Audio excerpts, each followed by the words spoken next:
Alors, Hésiode.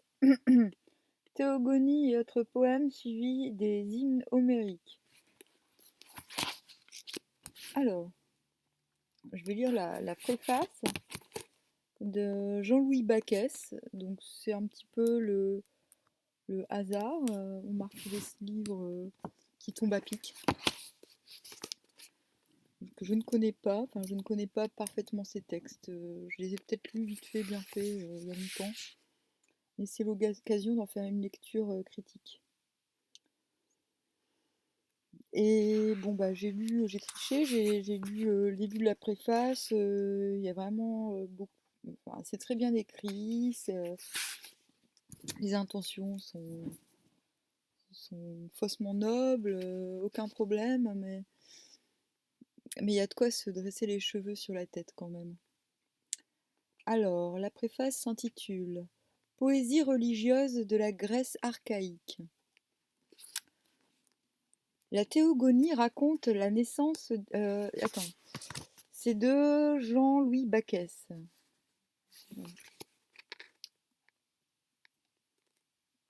Paix à son âme. Je sais pas s'il est encore vivant, ce gars, mais welcome, welcome Jean-Louis. Donc, poésie religieuse de la Grèce archaïque. Déjà, religieuse, bah, il le dit lui-même, mais déjà, c'est lui qui choisit le titre, hein. La théogonie raconte la naissance des dieux en même temps que la naissance du monde. Les travaux et les jours renferment plusieurs développements mythologiques. Les 33 hymnes que les anciens attribuent sans hésiter à Homère, nous sommes plus circonspects, célèbrent des dieux non sans raconter souvent ou évoquer un épisode frappant de leur légende. Alors là déjà, le gars, il a pas honte, hein. Il dit, les anciens attribuent sans hésiter à Homère les hymnes, les 33 hymnes, mais lui, il est circonspect. Voilà. Donc lui, il débarque 1000 ans plus tard, à peu près, et il prétend que, voilà, que les anciens qui étaient plus proches d'Homère, enfin voilà, se trompent. Bon bah, ok. Mais déjà, je trouve ça très grossier de commencer par là. Et de manière si légère.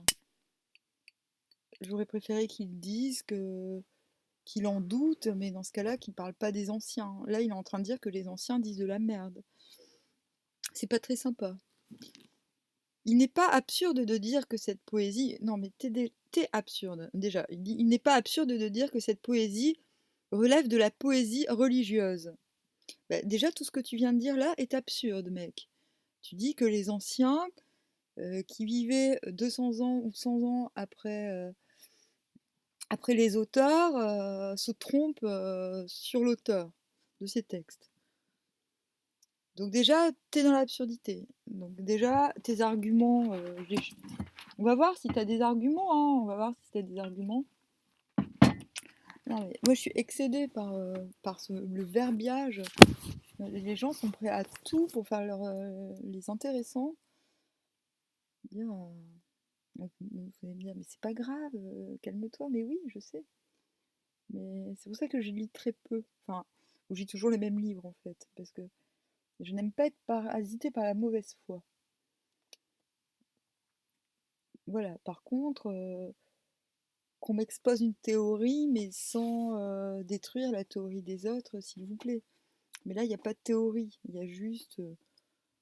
Voilà. Il y a. Loup, loup, loup, loup, loup. Voilà. C'est voilà, c'est un postulat. Homère n'a pas écrit ce texte, malgré ce que ses arrière-petits-enfants ont prétendu. Voilà, ça y est, je suis énervée. Alors, donc il n'est pas absurde de dire que cette poésie. Pourquoi il dit il n'est pas absurde de dire que cette poésie relève de la poésie religieuse? Parce qu'il a conscience que ce qu'il vient de dire est absurde. Mais il reste à savoir quelles sont les limites de cette affirmation. Ouais, ok. Il reste à établir à quelles conditions on peut dire des Hésiode et des Aèdes qui composent à l'ombre d'Homère, qui nous ont laissé une poésie religieuse. D'accord. Ils composent à l'ombre d'Homère. Ok. Bah, pourquoi? Peut-être qu'ils continuent le travail, quoi. Bah, déjà là, c'est ineptie sur ineptie, hein, désolé, mais Hésiode et Homère me donnent l'impression d'être plus anciens que moi de 400 ans, et pas davantage. Bon, c'est qu'une impression, hein.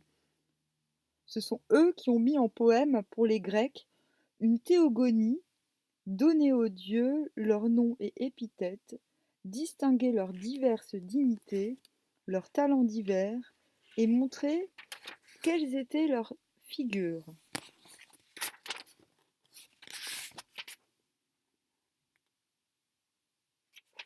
C'est Hérodote qui a écrit ça.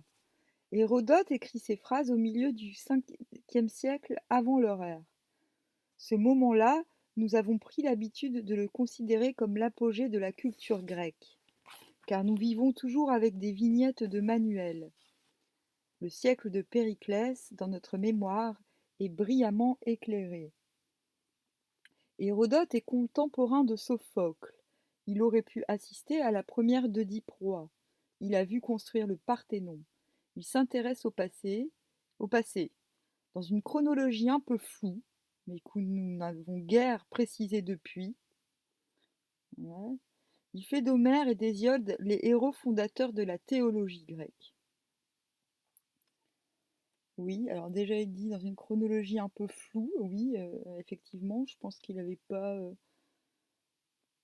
Il a fait de son mieux, le gars. Moi j'aime beaucoup Hérodote. On en a dit beaucoup de mal, mais quand je l'ai lu, il m'a paru fort sympathique et voulant justement, admirant justement, à mon avis, il a voulu vivre la vie.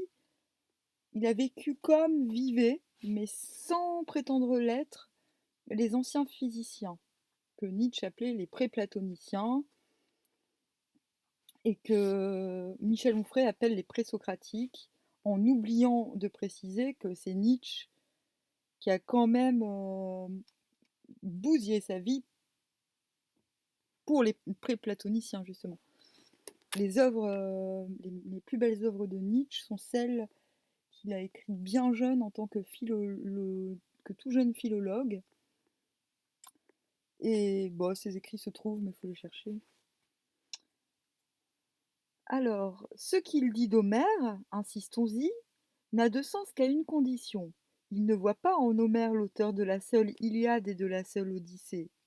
Il lui attribue, selon toute vraisemblance, bien d'autres poèmes, en particulier ces hymnes dont aujourd'hui nous estimons avec de très fortes raisons qu'ils sont d'auteurs différents et d'époques différentes. Ok.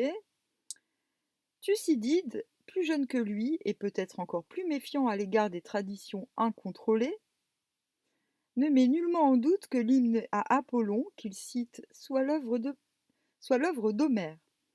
Il dit même que le poète s'y est représenté en vieil aveugle. Cet hymne est une théogonie au sens étymologique du terme. Il raconte la naissance d'un dieu, comme l'hymne à Hermès.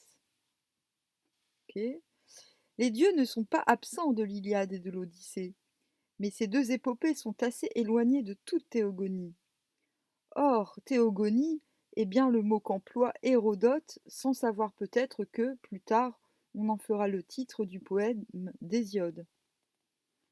Homère et Hésiode ont donné aux Grecs un savoir sur les dieux.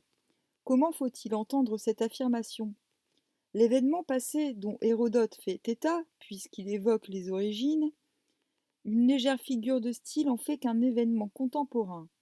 C'est en écoutant, en lisant, en apprenant, en récitant les poèmes d'Homère et d'Hésiode que les petits enfants de Grèce apprennent à connaître leur Dieu. Ainsi compris, le témoignage d'Hérodote pose une question pour nous épineuse. Comment ces enfants ont-ils pu recevoir ce que nous serions tentés peut-être d'appeler une instruction religieuse en lisant des poètes qui restent, malgré tout, des poètes profanes? Car ces poètes ne sont pas des prophètes. Cette poésie religieuse n'est pas une poésie sacrée. Mais alors là, oh là là là là. Bon, déjà, les textes, il est établi qu'Homère n'a pas écrit l'Iliade et l'Odyssée, mais qu'il l'a conçu et qu'il l'a voilà, qu'il l'a inventé. Mais l'invention, c'est pas l'imagination forcément. D'ailleurs, on dit de quelqu'un qui trouve un trésor qu'il en est l'inventeur. Donc, déjà, là, il y a beaucoup d'aberrations. C'est-à-dire que, bah, déjà, il fait dire il utilise Hérodote pour étayer une thèse qui n'était sûrement pas celle d'Hérodote. En fait, il se la joue un peu. Il est un peu aristotélicien, là, le gars, quoi. Aristote, il s'est foutu de la gueule de tous les physiciens pour prouver que ses thèses étaient valides. Mais là, il le fait tellement grossièrement et sans... Enfin, c'est vraiment très moche. Ou alors, je ne sais pas pourquoi les gens ont honte d'aimer. On n'écrit pas une édition sur des textes grecs si on les aime pas. Et je pense que les gens ont honte euh, d'aimer ces textes. Donc le gars, pour se justifier, dit ces poètes ne sont pas des prophètes. Cette poésie religieuse n'est pas une poésie sacrée. Oui, ok, mais pourquoi tu nous sors ça là?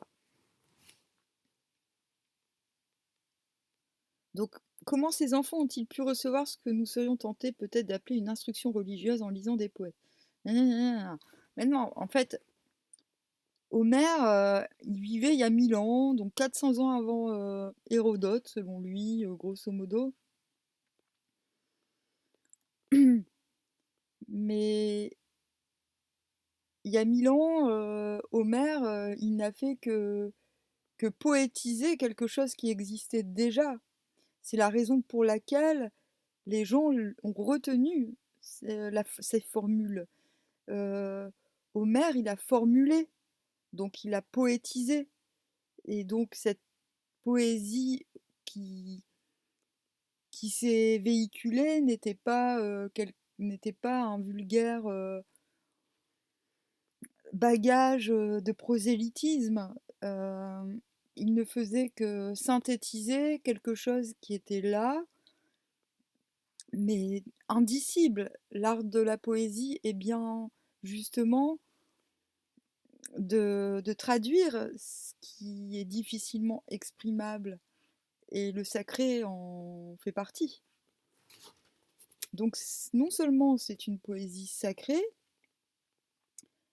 la preuve en est qu'elle s'est répétée, parce qu'elle ne s'est pas diffusée à l'écrit dans un premier ordre. Dans un premier temps, elle s'est diffusée par voie orale, comme beaucoup d'autres textes celtiques, par exemple, qui n'ont été recopiés qu'au VIe siècle en Irlande ou au Pays de Galles. C'est pas très étonnant tout ça.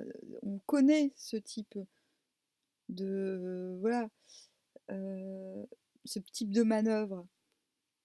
Mais là, le gars, il pose des questions qui n'ont pas lieu d'être dans sa préface.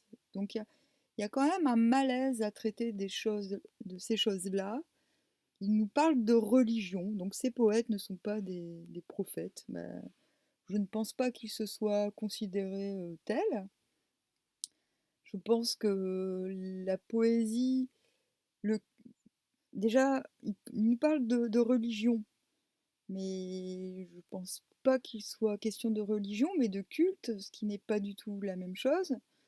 Le culte grec est un culte de la nature et des forces de la nature avant tout, et ne peut pas être appelé religion comme nous, occidentaux, euh, ayant, ayant une culture religieuse, même je parle bien de culture. Il faut savoir qu'à l'époque et pendant longtemps, les Grecs n'ont pas eu besoin de religion. Le culte faisait partie d'une Le culte n'est pas la religion. Voilà. Et il n'avait pas besoin de religion pour exercer un culte, pour l'exprimer, à tel point que l'écriture n'était pas et l'administration du coup, parce que l'écriture est plutôt une affaire d'administration et de contrat que d'expression. Et c'est pour ça qu'écrire ces théogonies ne fut pas important jusqu'à un certain point où sans doute, à mon avis, là c'est moi qui théorise, à un moment où il s'est trouvé que de différents cultes se sont chevauchés. Et il a bien fallu sortir de l'oubli ou du presque ou de la presque disparition ces cultes, raison pour laquelle on en fit des poèmes. Voilà. Donc, si ma théorie est bonne, cette poésie n'est pas religieuse. Donc, quand il dit cette poésie religieuse n'est pas une poésie sacrée, moi je dis c'est complètement l'inverse. Cette poésie sacrée n'est pas une poésie religieuse, mais elle est sacrée. Voilà. De toute manière, on écrit, toute écriture a un caractère sacré à partir du moment où, voilà, à partir du moment où nous, la poésie sacrée, c'est la poésie qui vient de la nécessité. Et c'est l'élan du ciel vers la terre. Voilà. Il y a un élan différent. C'est par exemple la musique, ou aussi peut-être la tragédie grecque. C'est le fait d'emmener le bas vers le haut. Voilà. C'est-à-dire on va exprimer au Dieu, par la musique, on va exprimer au Dieu ce qu'il en est du peuple, entre guillemets, ou de la vie sur Terre. C'est une sorte de supplication, et et l'inverse existe par l'écriture sacrée, c'est-à-dire faire descendre le sacré et les choses qui n'en sont pas, justement. Et l'écriture peut être sacrée sans parler de divinité, attention, hein. On, on connaît tous l'émotion de certains poètes qui pourtant ne parlent pas de Dieu, mais qui nous ouvrent le cœur de façon divine. C'est parce que les sentiments qui sont invoqués viennent d'en haut. Et si on les écrit, c'est pour les amener au bas. Voilà. Et l'un ne va pas sans l'autre. L'élan du haut vers le bas a besoin de son complément, le bas qui va vers le haut. Et c'est pour ça que moi, lire des trucs comme ça, qui manquent complètement d'humilité, qui prennent le lecteur avec beaucoup de hauteur et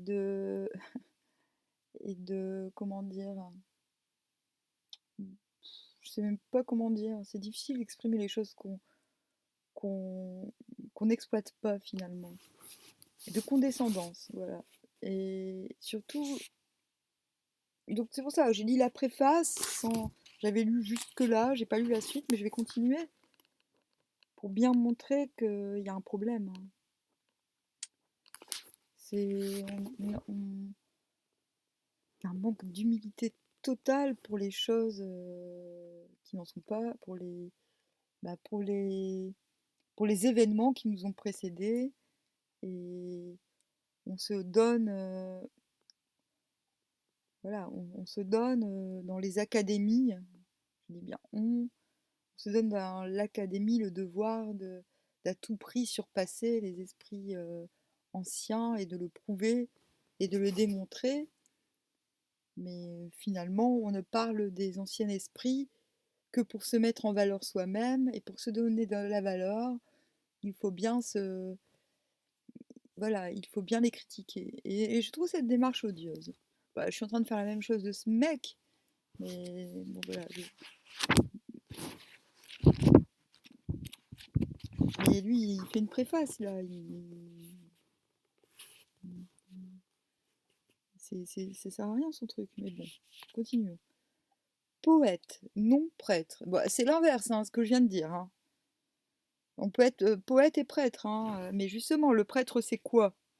Le prêtre païen, donc païen qui n'est pas chrétien, c'est justement celui qui amène ce qui est en bas, ce qui est en haut, qui transmet ce qui vient d'en haut en bas, et qui transmet les invocations d'en bas en haut. Voilà, c'est celui qui sert d'émetteur-récepteur pour tous les intervenants du cosmos, a priori. Hein. Bon, les choses ne sont pas forcément aussi évidentes pour les chrétiens, mais je suis sûre que certains chrétiens seront tout à fait d'accord avec moi et reconnaîtront que, euh, qu'il existe encore certains prêtres qui ont conscience qu'être prêtre est cela. Maintenant, tu n'es pas obligé d'être poète en étant prêtre. Tu n'es pas... il y a plusieurs formes d'expression pour exercer la prêtrise. Nous connaissons par des inscriptions quelques rituels, quelques hymnes qui ont pu être réellement chantés dans des cérémonies religieuses. Donc, déjà, ils doutent de la réalité du fait que ces textes aient pu être chantés. Donc, et déjà, il dit des cérémonies religieuses. Voilà, ça, j'en doute. Ah non, il y avait des cérémonies initiatiques, mais il n'y avait pas de cérémonie religieuse. Hein. Rien ne nous permet d'affirmer que les hymnes homériques ont jamais joué ce rôle. Nous avons entendu parler de discours saints, secrets, attachés à certains sanctuaires. Pas une piquante bizarrerie, par une piquante bizarrerie, ce type de discours est souvent appelé en grec hieros logos, au lieu du hieros mythos que nous attendrions. Ben pourquoi? Car il doit bien s'agir de ce que nous appelons des mythes. Ben non, désolé. Logos, parole, mais pas que, c'est aussi l'inconscient collectif. Ça, c'est moi qui l'ai trouvé grâce à Héraclite. Voilà. Et il y a des notions que nous, on a trouvées bien tard. Je crois que l'inconscient collectif, c'est Jung qui nous a pondu ça. Mais c'est... Comment dire? La valeur d'inconscient collectif existait déjà, et c'est ce que le logos signifie en clair, entre autres choses. Mais la discrétion des initiés a été parfaite. Ben non, tout simplement, les mythes, ça n'existe pas, il s'agit d'un culte. Des choses, enfin voilà, si les gens portent un culte à des choses, non pas auxquelles ils croient, mais qu'ils voient dans leur quotidien. Ni la théogonie, ni les hymnes homériques ne sont des hieroi logoi. Ouais, bah c'est bien, t'as appris le grec, mais ça te sert à quoi, mec? Quel est le statut social du poète? Bah ça dépend des époques. Et ils en ont quasiment pas. Hein, les poètes, d'ailleurs, on le sait tous, le poète passe du statut de clodo au statut de Premier ministre. Hein. Les doigts dans le nez en plus. Quelle est la valeur de sa parole? Il est probable qu'il faudrait pouvoir distinguer entre Homère et Hésiode. Oui, point. Bah ouais, oui, mais alors, ce sont deux personnes différentes. Le premier met en scène des aèdes de profession auxquels nous sommes tentés de l'identifier. Démodocos, dans l'Odyssée, est attaché à la cour du roi Alkinoos. Il chante pour distraire de nobles auditeurs à la fin des repas, tradition qui s'est perpétrée hein, jusqu'au dernier chanteur de variété. Hésiode se met en scène lui-même. On le voit garder ses bêtes dans la montagne et l'on pose la question. S'agit-il d'un aède professionnel? Plus tard, on le voit prendre part à un concours. C'est intéressant de voir finalement que c'est Aède, ces poètes qui finalement euh, n'en sont pas. Finalement, le gars est déçu. Bon, ouais, bon, finalement, ce sont de simples bergers. Ah, l'humilité, quand ça passe pas, ça passe pas. Hein. Alors, jamais je ne me suis embarqué pour traverser la vaste mer, sauf pour aller en Eubée, à partir d'Aulis, où les Grecs ont attendu tout un hiver.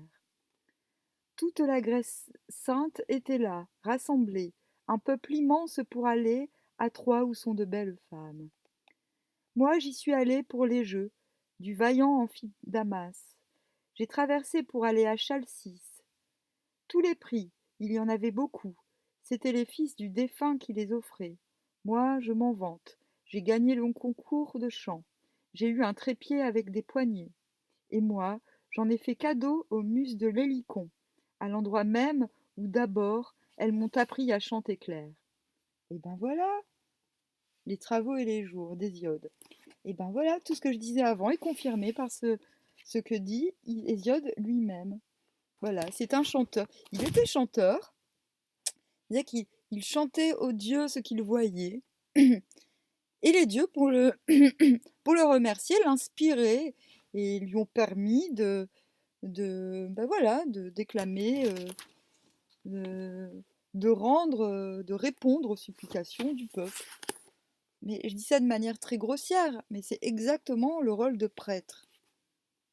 Donc non seulement ils sont les poètes à l'époque étaient prêtres, ils étaient aussi physiciens, ils étaient plusieurs choses à la fois. Et cela était possible avant qu'Aristote vienne foutre la merde avec ça, avec son, comment dire, avec sa structure. Le dernier vers de ce passage rappelle la scène qui ouvre la théogonie. Le poète, dans un lieu sauvage, ouais, dans un lieu naturel, s'il te plaît, rencontre les déesses. Mais tout ce qui précède appartient à l'univers des hommes et fait apparaître au milieu d'une foule les grands de ce monde. Une noble famille a organisé des jeux à titre privé, dirions-nous. Ouais. Ces jeux funèbres ont pris la forme d'un concours, selon l'habitude. Non mais là, le mec, il débloque. Et nous saisissons un détail important. Le poète compose et chante pour un public. Peut-être ne gagne-t-il pas sa vie par ce moyen. Nous ne sommes pas sûrs de bien comprendre ce que signifie la dédicace du trépied. Ce qui importe, c'est la présence d'auditeurs à qui il s'agit de plaire. Mais là, le mec, il débloque, quoi. La distance est moins grande qu'il ne semble entre le poète de cour qu'évoque Homère et celui qui prend part à des jeux. C'est comme les gens qui s'angoissent parce que je préfère faire un jardin que d'aller faire des concerts, quoi. Mais c'est bon, quoi, on a le droit de vivre. Justement, on n'écrit pas et on fait pas de la musique pour plaire forcément. On le fait parce que l'expression, c'est quelque chose d'important. euh, et voilà, et qu'on a oublié ce fait de s'exprimer, on- et qu'on a besoin de gens, la société ne s'en rend pas compte, mais les- la communauté a besoin de gens qui savent exprimer les sentiments, les émotions, et que tout ce qu'on peut entendre, les chanteurs, tout ce qu'on peut lire, les écrivains, et ben, parmi tous ces gens, il y en a très peu qui savent vraiment s'exprimer. Ils ne s'expriment pas, ils plaisent, ils veulent plaire, et plaire et exprimer, ce sont deux choses différentes. Les deux figures, par ailleurs, mais ça, bon voilà, putain, j'espère qu'il est pas mort, faudrait que je lui explique, ce gars, qui meurt en paix, quoi, qui meurt moins con. Les deux figures, par ailleurs, concourent à suggérer l'idée d'un poète, d'une poésie profane. Le poète de cour a mission de divertir. Faux. Faux. Archi faux. Celui qui se fait entendre dans des jeux, même s'il s'agit de jeux funèbres, donc en partie ritualisés, propose un texte neuf qui devra plaire. Non, qui résonne. Voilà. Ça doit résonner et pas plaire.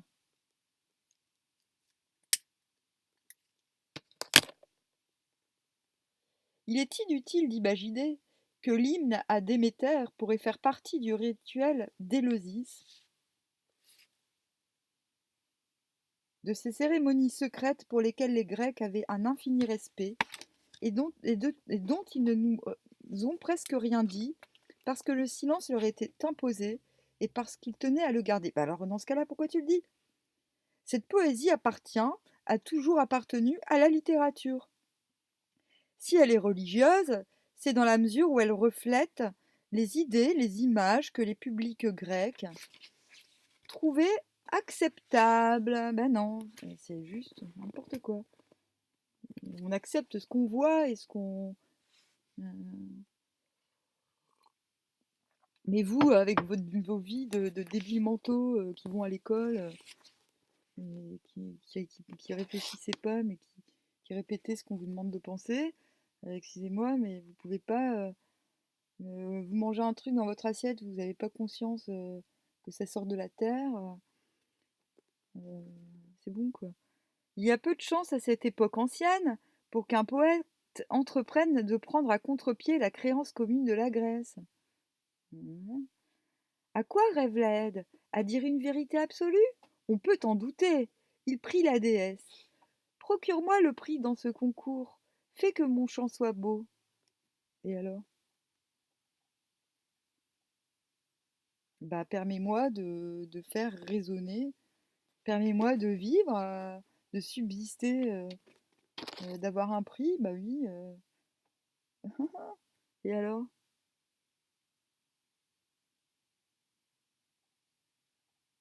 Voilà. C'est-à-dire, c'est ça. C'est en gros, voilà.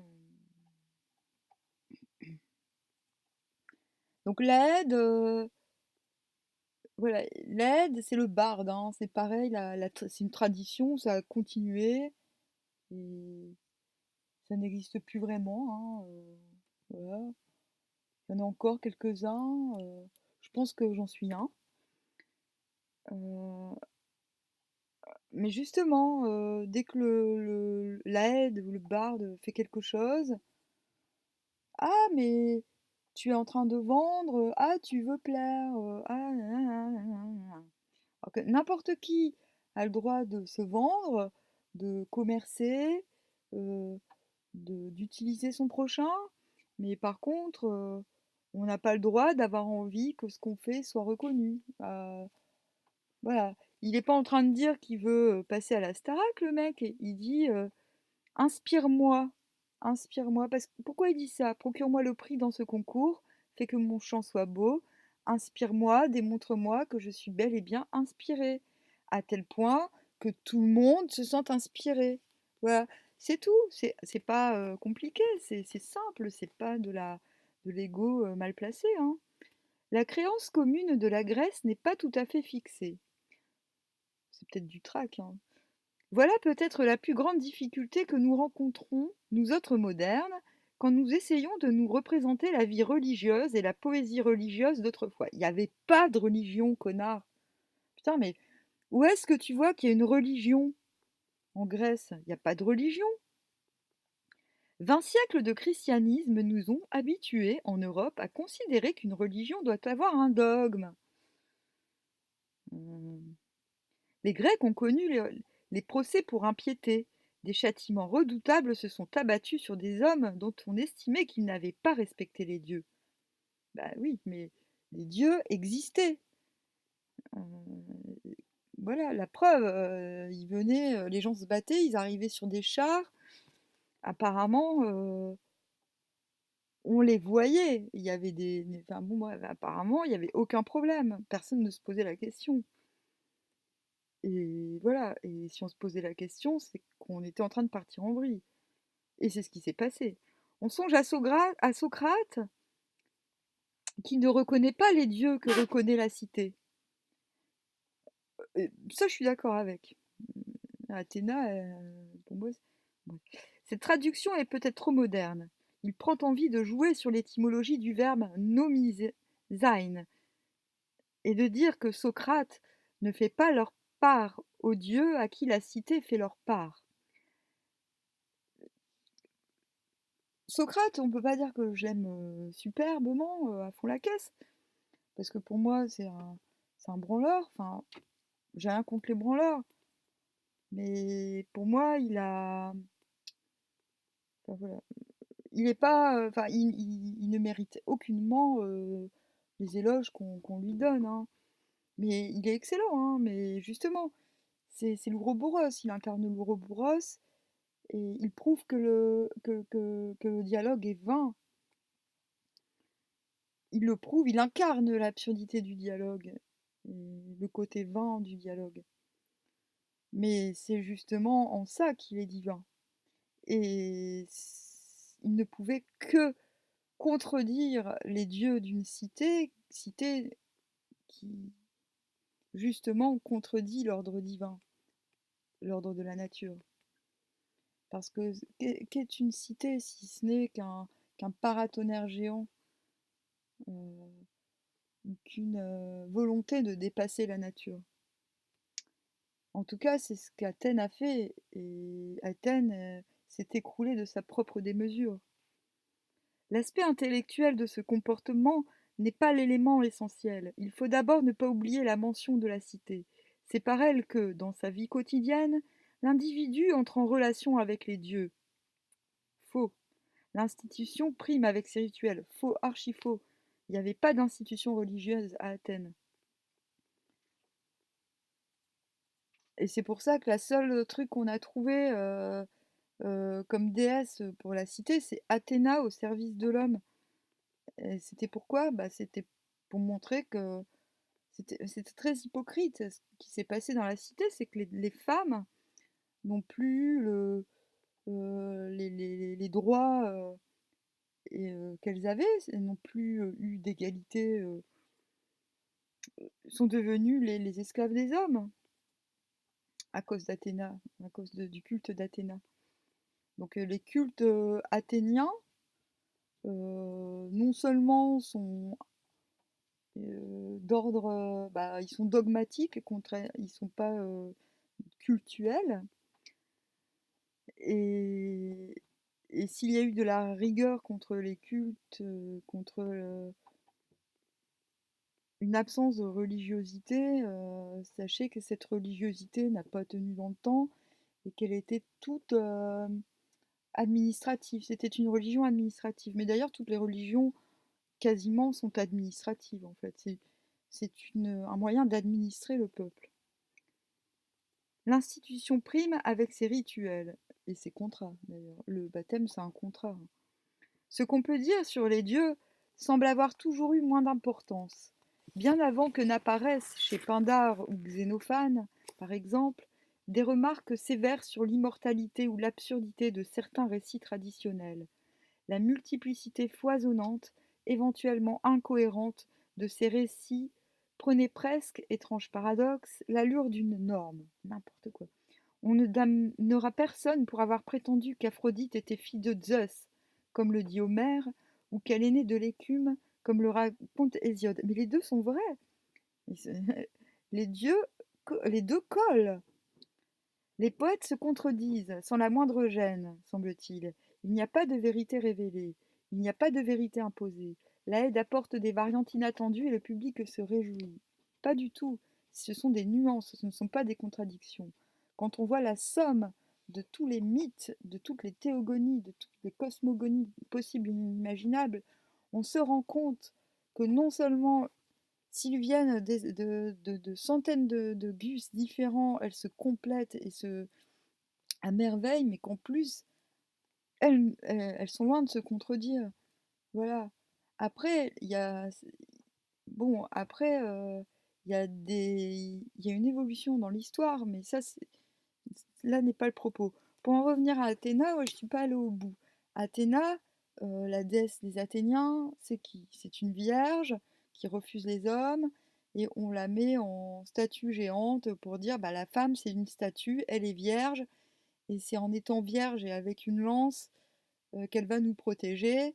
Et toi, Bobonne, toi tu t'occupes des enfants et t'as pas ton mot à dire et tu vas te faire foutre. Et tu me laisses avoir des amants et être pédophile. Non mais moi, désolée, je suis un peu crue, hein, mais le culte d'Athéna, c'est le truc le plus aberrant qu'on puisse trouver sur Terre, quoi, en matière de religion. Donc le gars nous dise que c'est une religion, bah, qui nous en donne une trace. C'est une tentative de religion. C'est... Mais ça n'a pas marché. Parce que... Pas fou, quoi. Très clairement, à l'époque d'Homère, d'Hérodote, il y avait des petites cités, un petit peu partout.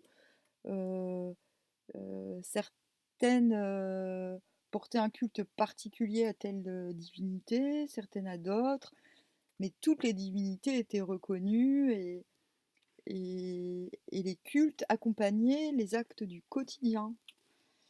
Et ces cultes avaient pour but de mettre de la joie dans les actes du quotidien. Et c'est pour ça qu'on en avait besoin de temps, en fait, de beaucoup.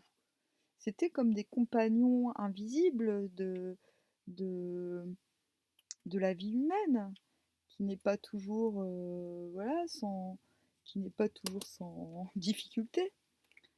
Et c'est pourquoi moi j'aime cette religion et que je ne la considère pas comme une religion, que je la considère comme un culte, mais qui pour moi a plus de sens avec la vision du divin qu'on se doit d'avoir quand on se veut justement dans l'amour des êtres vivants tels qu'ils soient hommes ou pas.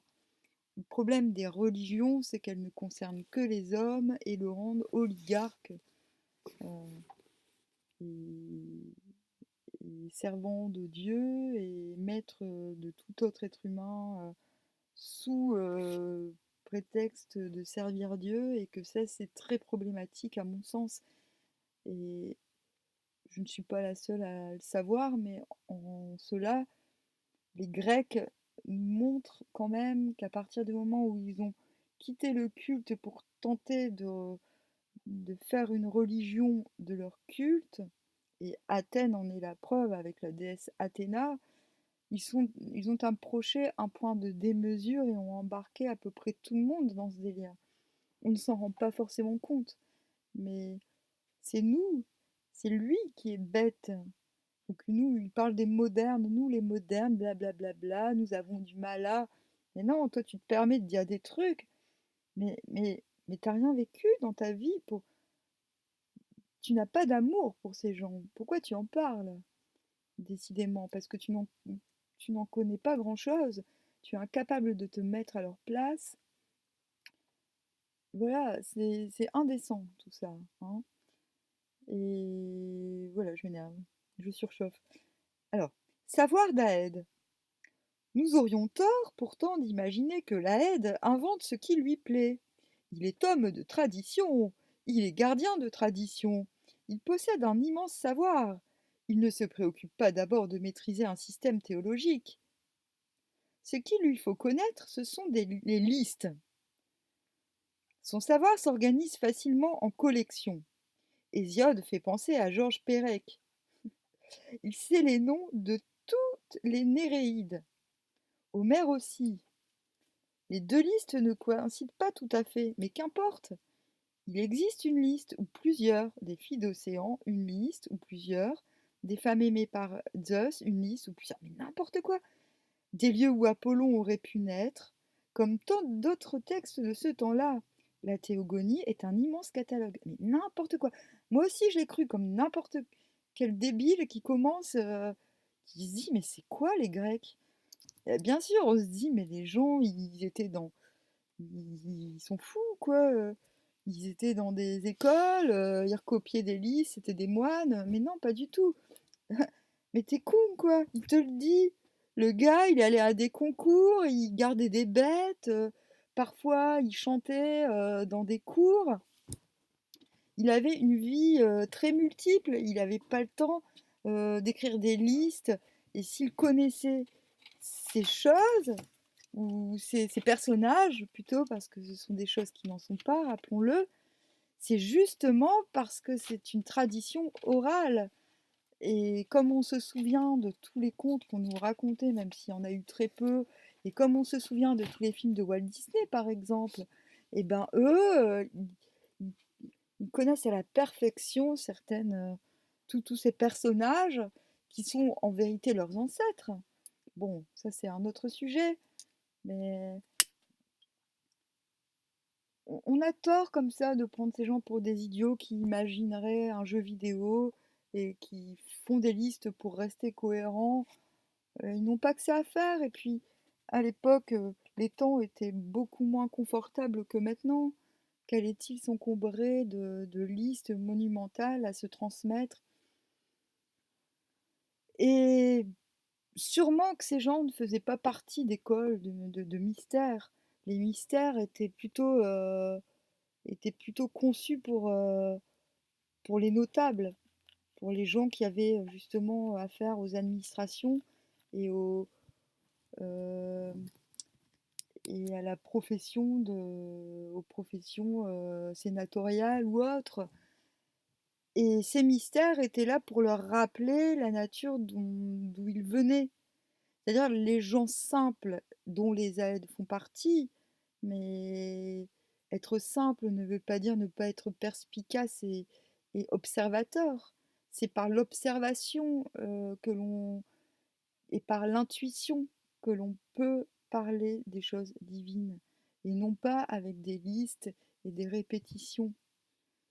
C'est par les sensations et les émotions qu'on reproduit une telle œuvre, qu'on transmet ce savoir et ce logos, finalement, cet inconscient collectif. C'est avec une sensibilité et avec beaucoup d'écoute et d'amour que l'on peut faire ce travail de synthèse, pas en, en écumant les salles d'université ou les académies. Ainsi est-on tenté de le prolonger. Comme nous ne connaissons pas le texte intégral du catalogue des femmes, également appelé Ee, nous ne voyons pas bien où se trouve la frontière entre la théogonie et lui. Tant pis pour lui. Le dernier vers En fait, il lui cherche des poux, quoi.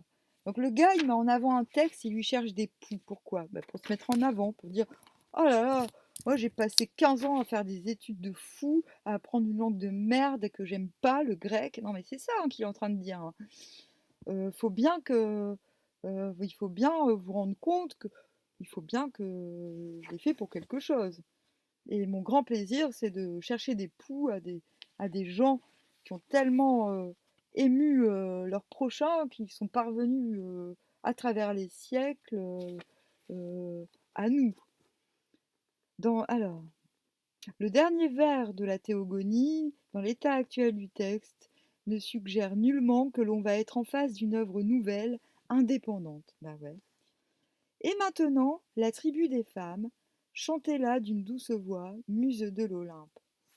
Théogonie. Moi, je sais pas pourquoi il nous sort ça.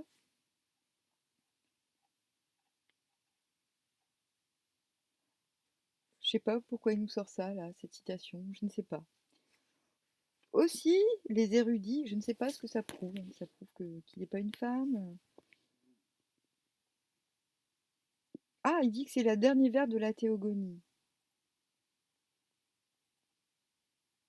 Je comprends pas pourquoi il nous dit que c'est beau. C'est beau. C'est magnifique. C'est de l'anti-athénisme total. L'athénien qui dit qu'une femme ne vaut le coup que si c'est une statue et qu'elle ferme sa gueule en fait et qu'elle le défend. Bah là non, c'est l'anti-athénisme. Et maintenant, la tribu des femmes, chantez-la d'une douce voix, muse de l'Olympe. Ah, bah, terminer une œuvre poétique en parlant des femmes et de douceur, hein, c'est autre chose que la religion. Hein. Aussi les érudits ont-ils éprouvé la tentation de... Et le mec, ça l'énerve. Hein. Aussi les érudits ont-ils éprouvé la tentation de se déchaîner. Ce poème ne traitait pas son sujet, il était plein d'ajouts postérieurs. Il avait été défiguré par les interpolateurs. Et l'on tranchait, et l'on retranchait, et l'on condamnait des vers par dizaines, et l'on multipliait les crochets. Certes, on n'attend pas, dans un poème qui doit traiter de la naissance des dieux, mais depuis quand porte-t-il ce titre? Peut-on affirmer qu'il l'a reçu de son auteur? Une liste des aventures amoureuses des Olympiens. Car, dans la plupart des cas, ces épisodes ne donnent le jour qu'à des mortels. Faut-il en déduire qu'Hésiode ne peut être l'auteur de cette liste-là? Oui, eh ben oui, mais ça t'étonne que les dieux ne mettent au monde que des mortels? Ils sont pas censés être nos parents? Certes, il est vraisemblable que le bouclier a eu pour point de départ un petit développement sur Alcmène, mère d'Héraclès, qui a pu se trouver dans ce que la postérité a appelé le catalogue des femmes. Il fait chier, mais là, cette manie de tout structurer, c'est Aristote, hein. Bon, j'ai connu, paix en son âme, le spécialiste d'Aristote. On parlait de tout sauf d'Aristote, mais le seul jour où je lui ai parlé d'Aristote, le gars, il a failli faire une crise cardiaque, hein.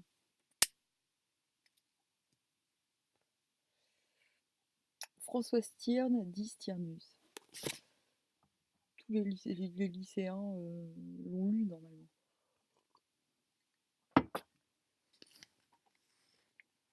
Alors, qui a pu se trouver dans ce que la postérité a appelé le catalogue des femmes. Faut-il en tirer argument pour affirmer que ce bouclier ne peut pas être d'Hésiode et pour le bannir d'une édition de ses œuvres? Pourquoi Hésiode n'aurait-il pas lui-même un beau jour développé de manière indépendante un fragment d'un ensemble déjà composé? Là, c'est de la tergiverse sur de la merde.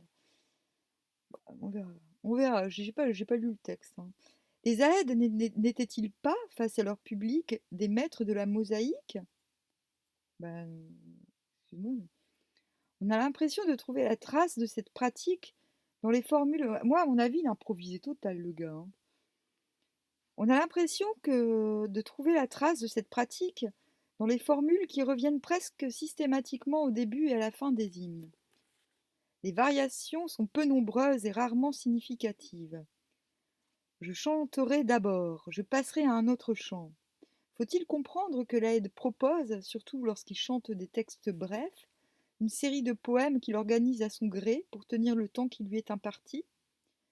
L'hypothèse est au moins plausible. Non, non, moi, à mon avis, ce qu'on appelle slam maintenant de manière très ridicule, en se donnant l'obligation, en se donnant l'obligation d'avoir un accent wesh wesh. Alors, eh ben, ce que je disais, c'est ça, la supplication, la prière finalement qu'Hésiode fait à la déesse pour être inspiré, ou en disant fais-moi bien chanter, est une preuve que ces concours, entre guillemets, étaient l'occasion d'inventer des chansons, d'être inspiré en compagnie de gens prétendument inspirants. Je pense que ces concours étaient de l'improvisation totale et qu'ils avaient pour vertu au moins d'avoir, osons imaginer des greffiers qui notaient tout et qui, de fait, permettaient aux gagnants et aux chanteurs aux gens qui concouraient d'avoir un retour et une trace de leur passage. Chose pas forcément évidente quand on chante et qu'on n'a pas d'instrument pour s'enregistrer, mis à part si on s'en ressouvient. Parce que le chant, quand on improvise et qu'on invente, cela provient d'une sorte de transe qui ne nous permet pas forcément de mémoriser. Voilà, donc moi ça me semble plus probable euh, que voilà, enfin voilà. Là voilà, là il m'invite à là le gars il m'invite quand même à aller un peu plus loin dans ma théorie comme quoi voilà, il s'agissait de concours d'improvisation et donc d'inspiration totale et non de répétition. On ne prie pas une déesse pour dire qu'on va bien chanter. C'est pas la déesse qu'on prie, on s'entraîne si on veut bien chanter. Là, il s'agit d'inspiration. Le poète est alors celui qui tient à sa disposition une collection de textes, longs ou brefs, de structure stricte ou lâche, qu'il arrange. Cette pratique, pourquoi serait-elle incompatible avec l'écriture? Déjà, il se trompe. C'est-à-dire qu'il n'y a pas eu 36 000... tous les poètes et tous les aèdes ne parlaient pas des dieux. Voilà, il y en a qui parlaient des hommes, hein. Ouais. C'est grâce aux muses, grâce à l'archer d'Apollon, qu'on peut voir sur la terre. Je pense d'ailleurs que Hésiode, en son temps, il était un peu ringard par rapport aux autres. Voilà. Enfin, ça, c'est une question de point de vue, hein. Donc, c'est grâce aux muses, grâce à l'archer d'Apollon qu'on peut voir sur la terre des hommes qui chantent et qui touchent la cithare. C'est grâce à Zeus qu'on peut voir des rois. Heureux celui que les muses aiment d'amour. De douces paroles coulent de sa bouche. Hymne pour les muses et Apollon. Voilà. Et c'est vrai, et c'est pas incohérent ce que je dis. À l'époque, il y avait Sophocle. Euh, bon, ben, Sophocle, il parlait plus de la nature humaine, bon, entre autres. Mais c'est-à-dire que on s'imagine à tort, je, c'est encore une preuve que la religion, qu'il n'y avait pas de religion, mais que les Grecs étaient un peuple qui avait un culte pour l'expression. Voilà, l'expression dans tous les sens du terme. Voilà, on n'est pas obligé de s'exprimer en chantant ou en écrivant ou en parlant. On peut le faire en bougeant, en œuvrant, en travaillant. Mais c'est une chose que nous n'avons pas dans notre culture. Parce que, euh, désolé, mais le christianisme, la religion en général, est justement le culte de l'inexpression. Voilà, puisque nous ne sommes pas censés incarner le verbe. Ou en tout cas, le verbe, nous sommes censés lui obéir euh, sans le connaître, sans même le comprendre et sans l'éprouver, puisque nous ne sommes que de pauvres débiles. Mais c'est ça, hein. Maintenant, il existe des chrétiens qui ont compris que les images du christianisme sont beaucoup plus ne s- sont capables de nous émouvoir par-delà tout dogme. Et, et on peut parler d'un christianisme archaïque qui éventuellement pourrait permettre de libérer les tensions débiles que les gens éprouvent les uns envers les autres. Parce qu'encore une fois, même si la religion n'est pas mon truc, je peux comprendre qu'on ait besoin de religion dans un monde absurde et dénaturé. Là n'est pas le débat, mais en tout cas, ce gars n'a de cesse de parler de religion chez un peuple qui n'en avait pas. Mais voilà, il y avait aussi le culte des jeux.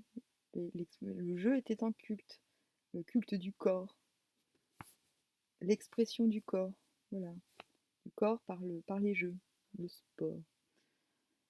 4 vers pris au début de la théogonie d'Hésiode, pourvus d'un rapide prélude et d'une coda tout aussi rapide, et voilà un hymne aux muses. Nous le trouvons dans notre collection de textes homériques. L'exemple est grossier, frustre, le procédé, mais on peut en user plus subtilement. Pour l'instant, c'est lui que je trouve grossier. Admettons pourtant que ces hypothèses sont folles, qu'Hésiode a soigneusement calculé la place définitive de chaque détail, qu'une fois son œuvre achevée, il l'a toujours récitée sans y changer un iota, et que seuls des épigones sans conscience ont pu introduire hors de saison des développements oiseux. Il reste que le savoir d'Aède se compose de collections, que l'énumération est la grande loi de composition. Mais là, il délire. Ça, c'est Aristote. Désolé, mais tu confonds tout là. Il faut savoir des noms propres. Quand ces noms forment une généalogie, ils s'organisent d'eux-mêmes. Mais que faire quand il s'agit des conquêtes amoureuses d'un dieu?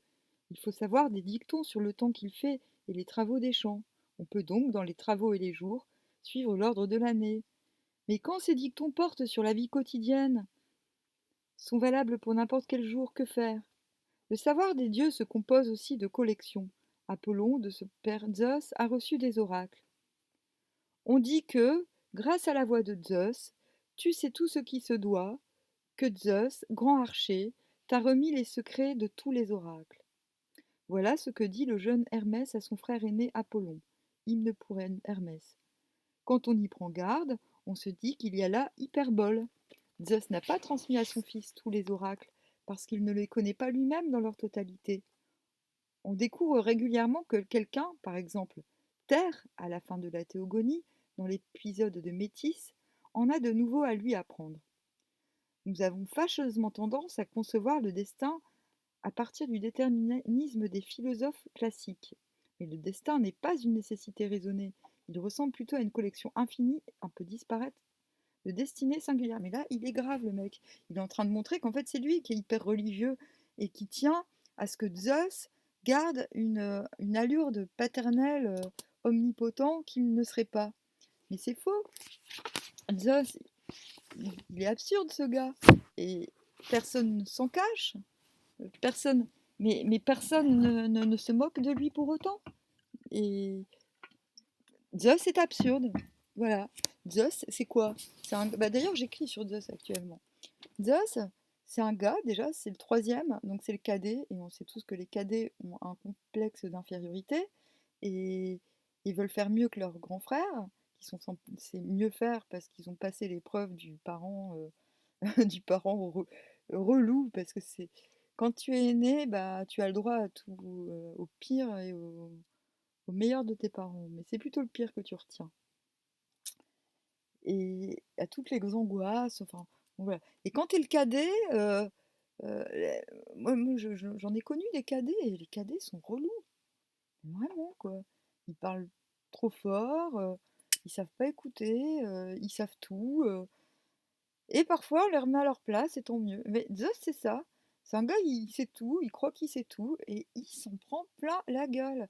Et c'est pas fini, hein. Mais en même temps, les personnes ne se moquent et ne diraient de Zeus qui se tape la honte parce que c'est un dieu. Mais en même temps, on en dit la vérité. Voilà. Donc non, là aussi, il délire complètement. Il dit que c'est... Il n'y a rien, justement, il n'y a rien de contradictoire dans les théogonies, de quel, de, de quelque auteur que ce soit. Rien n'est contradictoire, tout est nuance et tout se mélange sans problème. Zeus, quand même, il était obligé de se déguiser en animal pour aller coucher avec des femmes, hein. Enfin, il est quand même. Moi, je l'adore, j'ai appris à l'aimer, mais au départ, c'était pas facile, hein. Et surtout, il était d'un autoritarisme. Je dis bien il était parce qu'il a changé. Et ça, c'est bien parce qu'il appuie ma thèse. Où il y a un moment, moi, je me pose la question, je me dis, mais vous êtes marrant, vous écrivez, moi, ça me fait rire les gens qui parlent des dieux euh, et de ce que les dieux sont, comme s'ils étaient immuablement ce qu'ils étaient il y a 1000 ans pour ces gens. J'ai dit, mais non, mais ils ont changé depuis. Mais bon, ça, c'est un autre domaine. Moi, j'en ai la confirmation. Zeus a changé. La preuve. Et lui, bon, bah, il voit ça comme un moyen de décrédibiliser le texte qu'il est censé mettre en avant, mais c'est complètement ridicule. Voilà, Zeus sait tout, euh, pense qu'il sait tout, mais il sait tout par intermittence. Et d'ailleurs, on sait tous, on a tous parfois eu ce sentiment d'être infusé par la science. On appelle ça avoir la science infuse. Et ça ne dure pas longtemps, hein. Ça dure quelques heures, quelques jours, parfois quelques mois. Soyons fous. Mais voilà, c'est Zeus. Zeus, il n'est pas parfait. Et Zeus, et aucun élément, aucun dieu n'est parfait. Pourquoi? Parce qu'ils ont tous besoin, ils sont tous interdépendants des autres éléments ou dieux. Voilà, ils sont en interdépendance, tout en ayant leur particularité. Et c'est ce qui rend cette non-religion fascinante pour des esprits oppressés par la religion, justement, par l'obligation. De toute façon, le patriotisme est une religion, hein. La modernité est une religion, parce que finalement, on obéit à des lois qui sont qui nous empêche, qui nous oblige à montrer, à donner on donne des cultes à des choses qui ne sont ni naturelles, ni bonnes pour soi ou pour notre prochain. Et on le fait sans se poser de questions, et au mépris total de la nature des êtres et de la nature tout court. Cosmos. Ce qui est en cause dans cette affaire, c'est l'idée que nous nous faisons de l'ordre. Elle intéresse autant l'ordre du monde que celui du poème. Hermès a pris en main la lyre dont il est l'inventeur. Il chanta, et sa voix montait, sa voix merveilleuse, célébrant les dieux qui ne meurent pas et la terre obscure. Comment ils sont nés, comment ils ont tiré leur part au sort. Il honora de sa musique, avant tous les autres dieux, Mnémosyne, mère des muses, le fils de Maïa lui appartient, il les honora selon leur âge, il dit leur naissance, il chanta les dieux qui ne meurent pas, le lumineux fils de Zeus, il dit toutes choses selon l'ordre, la cithare sur le bras. C'est le premier concert du jeune musicien, qui d'ailleurs renonce presque aussitôt. Il donne son instrument à son frère Apollon. Chanter et chanter le monde. Et le monde a en grec un nom parlant. Cosmos veut dire ordre et aussi parure. Ah, ouais. Et monde, c'est démon à l'envers hein, aussi, pendant qu'on y est. La musique est un reflet de cet ordre. Et c'est ce que je disais tout à l'heure. Quand tu chantes, c'est pour raconter aux dieux ce qui se passe devant toi. Hein. Je te parle pas des gens, des stars, machin, gna gna, qui chantent pour faire plaisir aux gens et avoir plein de thunes. Hein. Ça n'a rien à voir. En fait, voilà, je ne parle pas de ceux qui plaisent aux gens, enfin, qui sont dans l'ouroboros de je chante ce que tu veux entendre parce que tu t'aimes et parce que on est dans la civilisation des gens qui s'aiment eux-mêmes à fond la caisse et qui sont barjots d'eux-mêmes, quoi. Cette idée n'apparaît pas explicitement. La musique est un reflet de cet ordre et aussi un moyen magique de le maintenir. Cette idée n'apparaît pas explicitement chez Hésiode ou chez les auteurs des hymnes. On peut lui supposer un tour orphique, un arrière-goût pythagoricien. Ah ouais, pourquoi? Pourquoi pas, mais pourquoi? Pythagore, il n'y a rien à voir là-dedans. Hein. Justement, Pythagore, il était chelou. Hein, quand même. Admettons qu'elle a pris forme grâce à la réflexion de Pythagore lorsqu'il a découvert que les intervalles musicaux reposaient sur des rapports arithmétiques simples entre fréquences. Ouais, mais en même temps, j'ai envie de te dire qu'avant Pythagore, on n'avait pas besoin de ça pour faire de la musique. Hein. Tu as permis d'écrire la musique, mais t'as rien inventé. Hein. Admettons, en plus, on a retrouvé chez les Sumériens des annotations aussi. Donc basta quoi. Tout est notifiable, hein, tout est reproductible euh, en apparence. Tout peut être recopié. Hein, c'est pas un problème, mais c'est pas de ça qu'il s'agit. Donc pourquoi il nous parle de Pythagore là? Il étale sa culture le gars. Hein. Il dit bah voilà, je suis pas allé à l'école pour rien, je connais tout le monde quoi. Et moi je l'ai Hérodote. Je vais le lire un de ces quatre. Pas maintenant, j'ai d'autres chats à fouetter. Mais parce que il a vraiment, ouais, son œuvre est pas mal. Il s'est vraiment intéressé. C'est un peu Indiana Jones, hein, ce gars. Bon, il n'était pas aussi casse-cou que les autres, mais sa vie est un hommage au poète, au vrai poète qui était aussi physicien et troubadour et machin.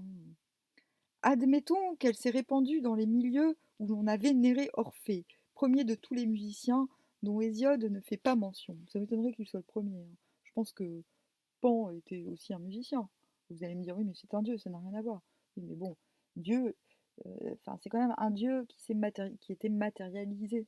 Il n'y en a pas eu beaucoup. Enfin, si, il y en a eu beaucoup. Mais,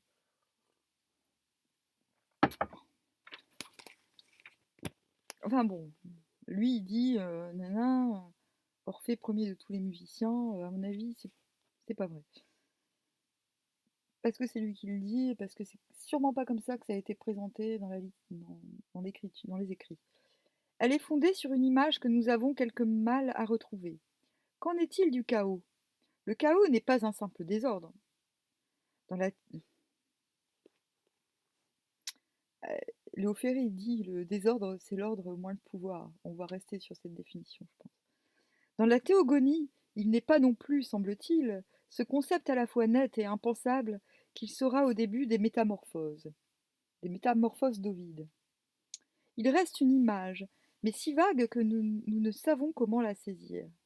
Le concept peut nous aider. On ne pense pas plus le chaos que la mathématique scolaire ne pense l'infini. On tend vers l'infini. J'ai rien compris. Ouais, il s'écoute parler, le gars. Hein.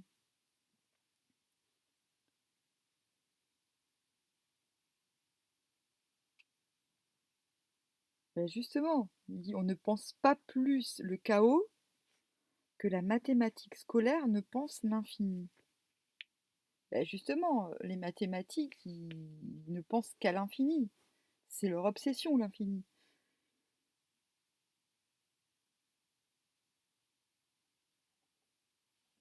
On ne pense pas plus le chaos.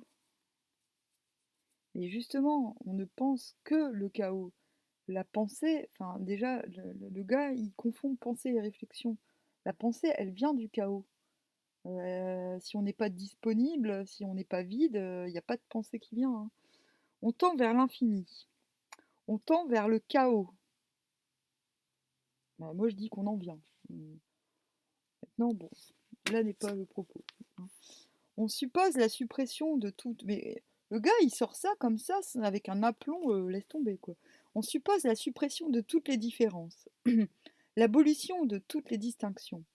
Mais personne ne peut réellement penser l'indétermination absolue, sinon comme l'horizon dont on s'approche sans l'atteindre. Ok, si tu veux.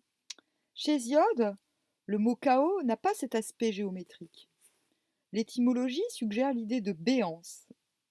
Une délicate mais rigoureuse démonstration en fait le frère du latin hiatus, que sa triste destinée a confiné dans dans la basse cuisine de la versification. Hiatus ou trou. Les êtres viennent de ce trou, gouffre, abîme. J'étais en train de penser au vagin, c'est pour ça. Euh, Cavité sans bord, forme informe dont on ne peut rien dire. Les choses naissent comme les plantes sortent du sol, comme les petits animaux sortent d'un ventre. Proches du chaos sont la terre et l'érèbe, ou obscurité d'en dessous. Vers la fin de la théogonie, dans un passage que divers savants ont suspecté, le mot kasma, proche de chaos, désigne ce qui se trouve au-delà de la terre et du tartare. Je connaissais pas ça. C'est de ce lieu inférieur que partent les tentatives pour renverser l'ordre. Que viennent les titans. Ah non, que viennent les tentatives pour renverser l'ordre. Ah, c'est étrange ça. Attendez. Hein. Déjà, ce qui se trouve au-delà de la terre et du tartare.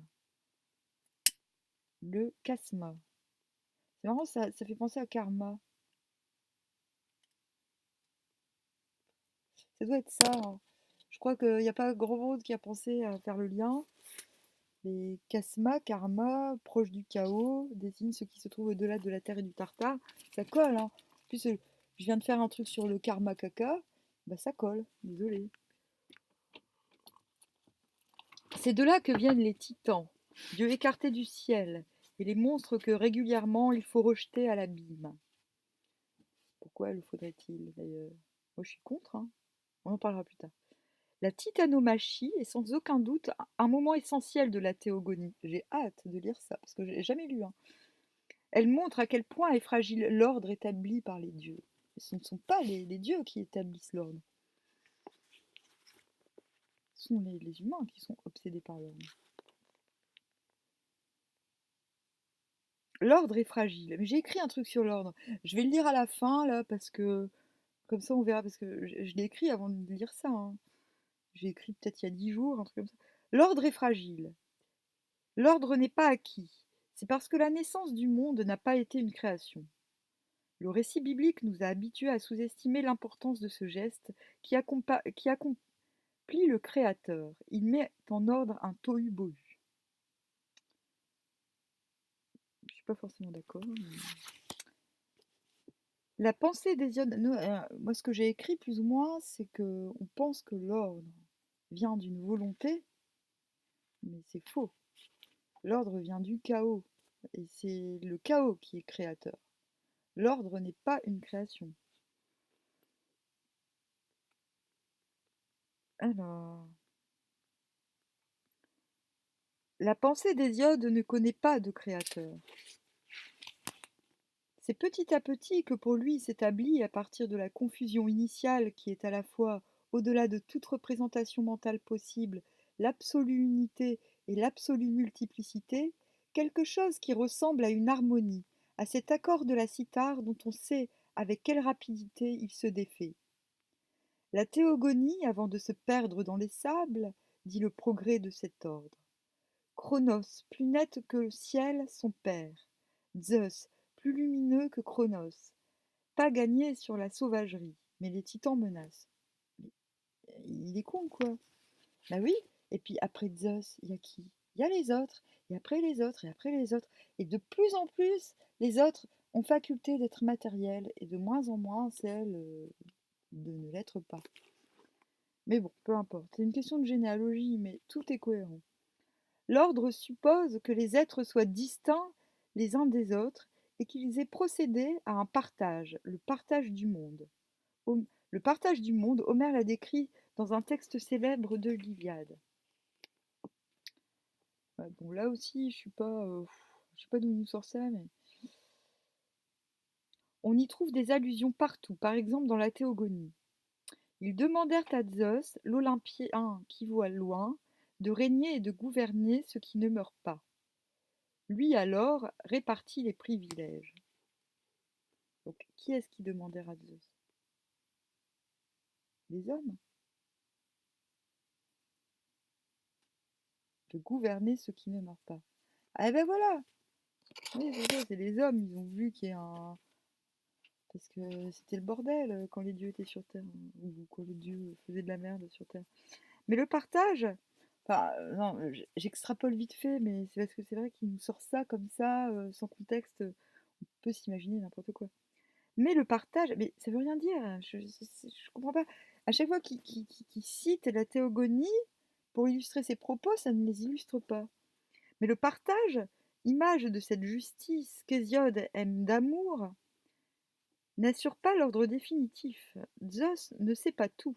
Voilà pourquoi il faut raconter, juste après, la naissance d'Athéna. Cette déesse est fille de Métis, c'est-à-dire sagesse. Avant qu'elle ne vienne au jour, Zeus a absorbé sa mère, et la jeune guerrière sort tout armée de la tête de son père. Bon, ça s'explique. C'est pas facile, mais je saurais le faire. Zeus, le roi des dieux, prit pour première épouse Métis, qui en sait plus long que les dieux et que les hommes qui meurent. Mais au moment où elle allait accoucher d'Athéna, dieu de chouette, alors il trouva le moyen de la tromper par son astuce.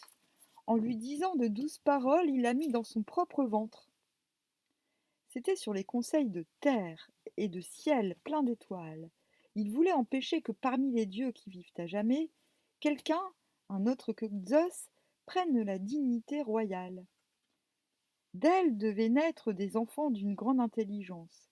Une fille d'abord, Tritogénéia, lieu de chouette, avec la force d'âme de son père et un esprit profond. Mais ensuite, elle allait mettre au monde un enfant qui deviendrait roi des hommes et des dieux.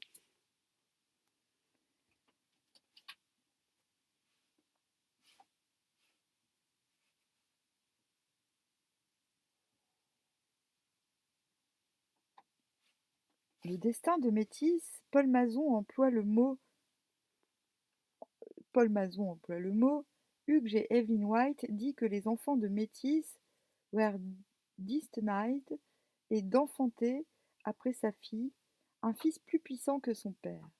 Zeus a raison de se méfier, mais il n'aurait sans doute rien vu si Terre ne l'avait prévenu.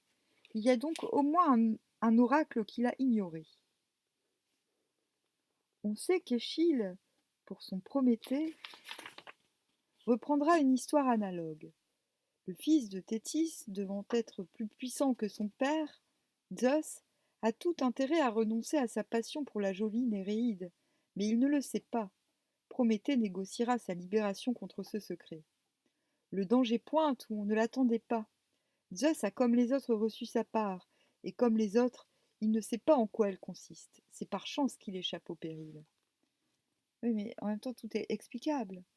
C'est qui, parmi les dieux, qui va ensemencer les... qui va faire des gosses avec les Sériens? C'est Zeus. Voilà. Zeus, il fout la merde. Donc après, quand on dit il sait rien, c'est pas qu'il sait rien, c'est qu'il s'en tape. Zeus, il est hyper inconséquent.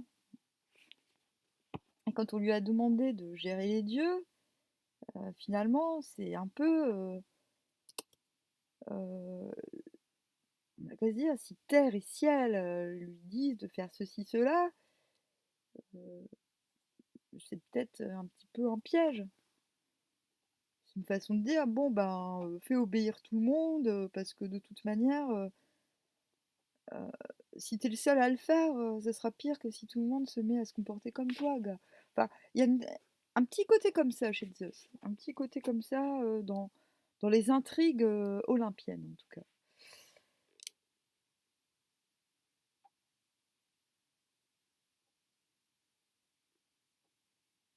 Tous les êtres ont reçu leur part. Pour les mortels, pour les hommes qui meurent, cette part est d'abord une part de vie, un nombre de jours lumineux avant le saut dans l'obscur.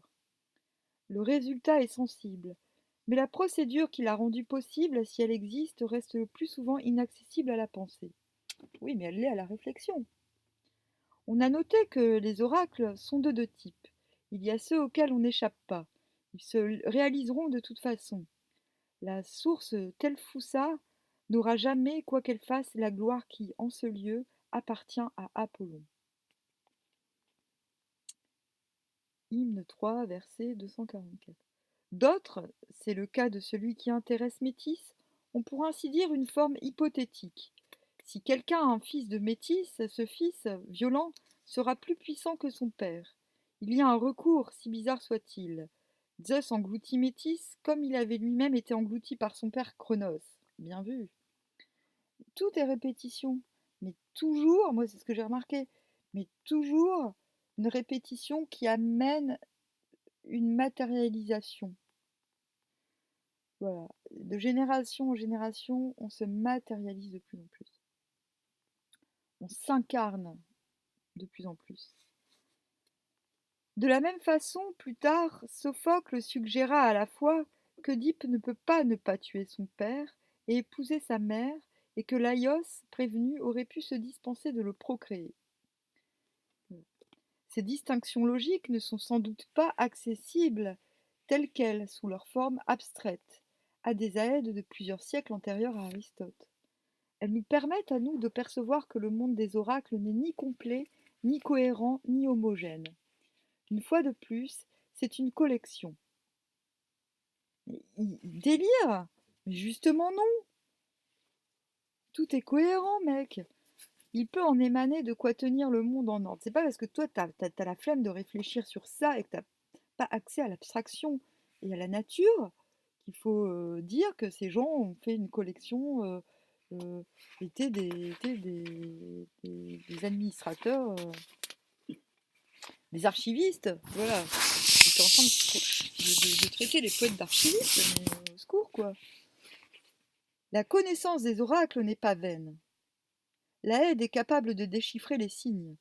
Aussi, le poème le plus original de cette collection, Les Travaux et les Jours, il dit que c'est original parce que c'est un mec qui vit à la campagne qui écrit. Non mais bouffon quoi. S'il s'achève sur une série de dictons. Non mais le mépris des gens de la Terre, quoi, direct. Ah, t'es un bouseux, bah, et tu parles des dieux, mais c'est hilarant. Hein. Ouais, tu parles des dieux et tu sors pas d'une académie, mais t'es fou. Non mais c'est ça qu'il est en train de dire, le gars, dans sa préface. Hein. Le gars qui se charge de l'édition. Hein, édition de Jean-Louis Baquès. Le 6 du début. Excellent pour que naisse un fils, amateur de raillerie, de menterie, enjôleur, irrésistible en tête-à-tête. Bah, pareil, on ne sait pas pourquoi il nous sort cette, cet extrait des Travaux et des Jours.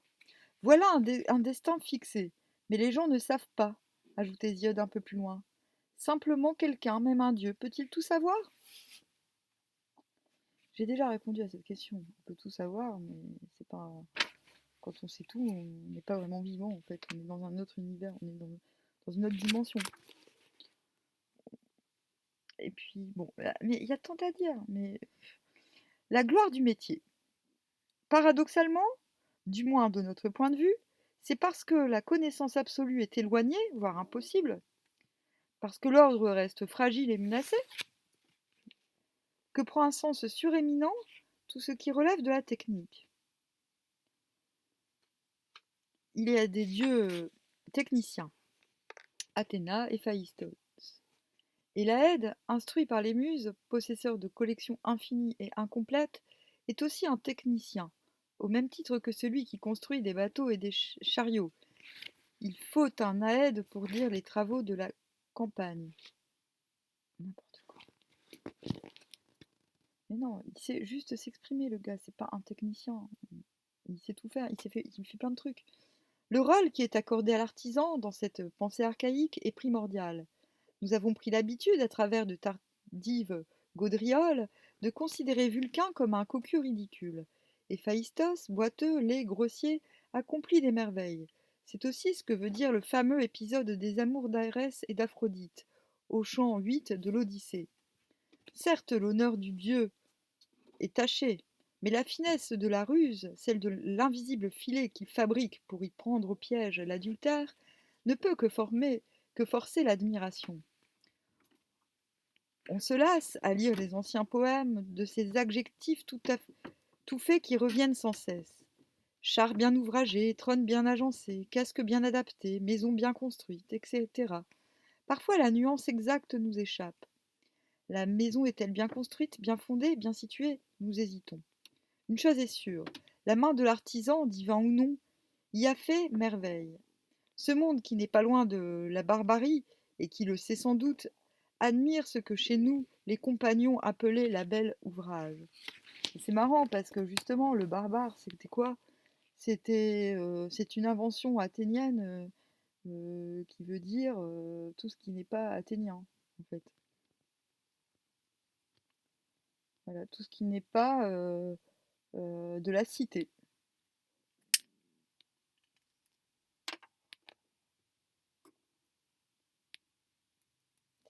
Technique de la démesure. Euh, De cette simple remarque découlent deux conséquences essentielles. La première est que tout artisan, s'il fait bien son ouvrage, est d'une certaine manière divin. Aux dieux tout est facile, dit une formule qui se rencontre aussi bien dans Homère que dans Échille. Moi je crois que les dieux sont comme des enfants et que pour passer le temps, ils font des trucs. Voilà. Et c'est tout. Et ça, j'en ai la conviction depuis très longtemps. Mais l'homme, il fait de la technique un ordre. C'est la tragédie humaine en fait que de la volonté humaine, c'est ça en fait. Bon, je ne vais pas rentrer dans les détails parce que sinon ça va durer encore une heure. Mais bon, là en fait, c'est vraiment pénible hein, de lire ce gars. Je vais quand même aller jusqu'au bout parce que du coup, je me rends compte que j'ignorais à quel point j'en avais à dire.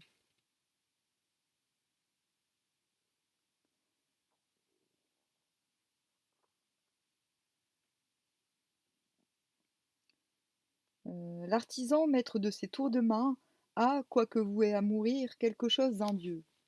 Oui, ben justement, le problème, c'est que l'artisan, maître de ses tours de main, quoique voué à mourir, quelque chose d'un dieu, ça veut dire qu'il a besoin d'une reconnaissance et que c'est ce besoin de reconnaissance qui favorise le fait qu'il doit y avoir un ordre qui fasse tourner tout le monde autour de la technique. Mais la technique, c'est un remède à l'ennui, hein, c'est pas autre chose, hein. Et ça n'en est pas moins divin. La seconde peut nous étonner. Le poète est un artisan. C'est pourquoi il est divin. C'est pourquoi il est inspiré. N'importe quoi. Quiconque travaille, non, excusez-moi, mais un artisan de l'alcool peut-être, mais quiconque travaille la main sûre, sent sur lui la faveur, le souffle d'un dieu. Nous avons pris l'habitude, est-ce depuis le romantisme, d'opposer métier à inspiration. Cette facile antithèse n'a probablement aucun sens pour Hésiode, pour ceux dont nous attribuons les œuvres à Homère. Ben, si on prétend que la réflexion, qui n'est pas la pensée, mais le fait de réfléchir, donc est un travail, ce que j'aimerais bien,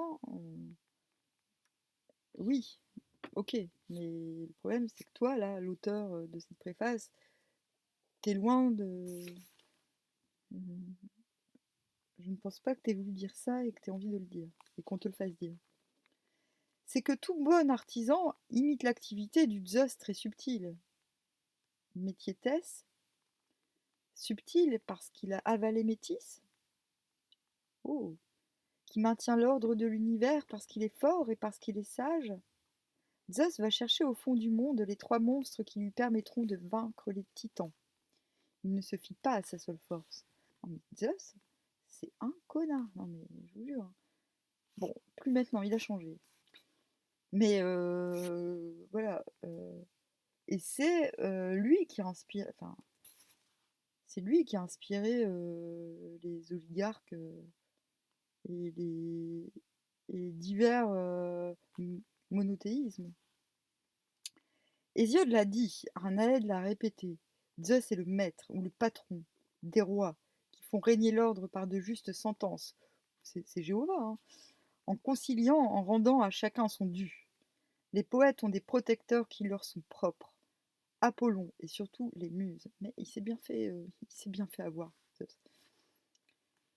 Le poète dit des dieux ce que ses auditeurs sont disposés à en entendre.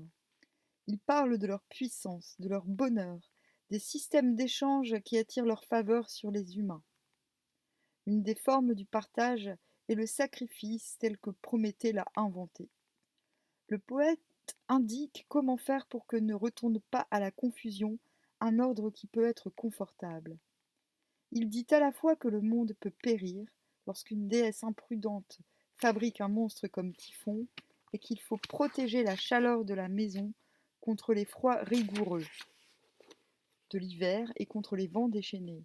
La Grèce d'Hésiode n'est pas une Grèce d'idylle. Mais le poète, c'est tout de même autre chose. Il en sait plus que Persès l'insensé, le frère d'Hésiode, auquel il s'adresse dans les travaux et les jours. Il en sait plus que les rois sages, élèves de Zeus. Il a vu les muses, moi aussi. Ce prélude de la théogonie demeure, par-delà les siècles, un des plus beaux hymnes qui ait jamais été dédié à la musique. Nous ne savons toujours pas le lire. Oh, oh. Nous pouvons nous demander si c'est une allégorie, une manière de parler, ou si Hésiode croyait littéralement à ce qu'il disait. Peut-être qu'il y croyait pas, peut-être qu'il voyait, tout simplement. S'il avait eu une réelle vision, c'est ce que je disais. La question n'aura jamais de réponse. Là, je viens de te la donner. Elle peut n'en pas avoir parce que si apparition il y a, cette apparition n'a rien à prouver. Et pourquoi tu viens de dire ça au fait? Les dieux existent. Qui en doute à cette époque? On ne sait guère leur nombre, on ne connaît pas tous leurs desseins. Il peut toujours en surgir un nouveau qui réclamera des sacrifices. Chacun honore les dieux de sa cité. Il leur fait leur part pour que l'économie du monde soit saine. Pas exactement comme ça que ça se passe. Il évite les impiétés qui vont contre l'ordre. À mon avis, ils évitaient plutôt la dépression. Il écoute des histoires du temps passé, de l'époque où les dieux passaient parmi les hommes. Alors, ce serait sympa de se poser des questions essentielles, du genre mais pourquoi ils viennent plus? Il écoute les récits de ces manifestations soudaines. J'espère que c'est bientôt fini, j'en ai marre. Ouais. La vieille femme soudain s'entoure d'un halo de lumière. Elle apparaît dans toute la force, dans toute la beauté d'une femme. Elle dit « Je suis Déméter ». L'homme est monté sur le bateau. Sa chevelure flotte sur ses épaules. Il dit « Je suis Apollon, fils de Zeus ». La belle fille a remis sa robe. Elle réveille son amant. Elle resplendit de lumière. Elle lui dit « Je suis Aphrodite ». Ben voilà. Introduction à Magie drôle. Récit de temps ancien. Là, il a compris un truc, le gars. Mais dans ce cas-là, s'il a compris ça, pourquoi il dit toutes ces salades avant? Récit de temps ancien. Récit de temps où ont été fondées les grandes institutions. Mais justement, qu'elle crève. Les mystères de Déméter et de Perséphone, sa fille, dans la ville d'Éleusis.